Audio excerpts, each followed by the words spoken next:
Any comments, any thoughts on what Guy has just shared?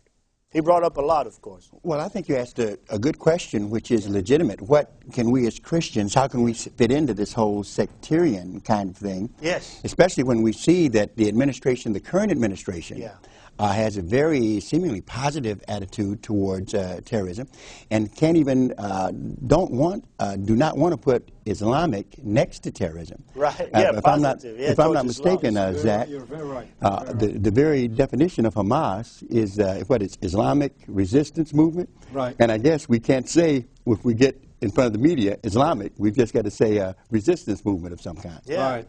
Yeah, brothers, this is a problem. Like these guys, okay, we're in the same book, but I don't know if we're on the same page. I mean, I support them. I'm glad that he came on.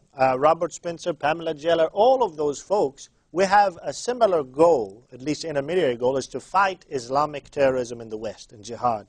But as Christians, our ultimate goal is to see the world conquered spiritually for Christ. Not physically, not with the sword, but spiritually for Christ. We want to see Muslims saved. And we know that if Muslims get saved, as we have one here on the show, they're not terrorists anymore. Although Brother Zach's threatened me a couple times.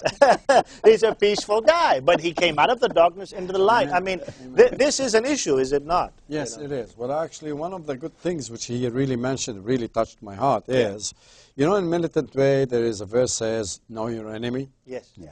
This is very essential. And that's, if you notice, and this brother also would know, that I've been doing that for the past 10 years. Yeah. Just telling them, what is the enemy? Right. Wake up. Right. Look. Read. Compare. And then fight the spiritual fight.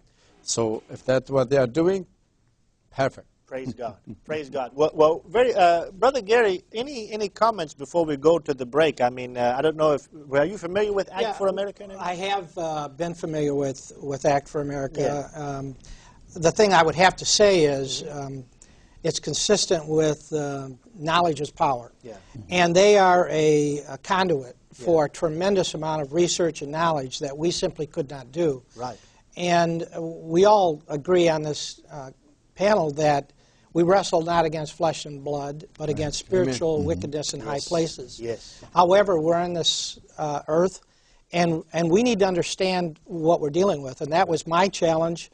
I found out things about 9/11 that I did not know by studying the impact on Israel. Yeah. It turns out that 9/11 in Judaism is the most somber day in their calendar, because the 9th day of Av, the 9th day of the 11th month in the Jewish calendar, in the Talmud, says that the first temple in 586 BC was destroyed by the Babylonians. And in 70 AD, on 9/11, the 9th of Av, the Romans destroyed the second temple.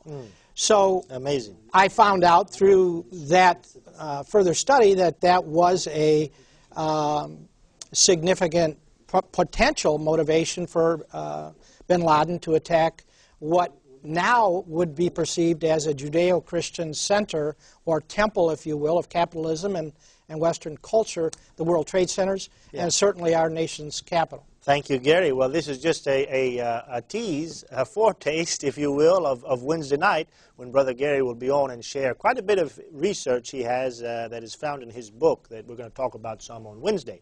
Well, in the meantime, we have more guests to come. We want to hear more from Pastor Moss, Zach Anani, Gary Cobb, and more after this short break.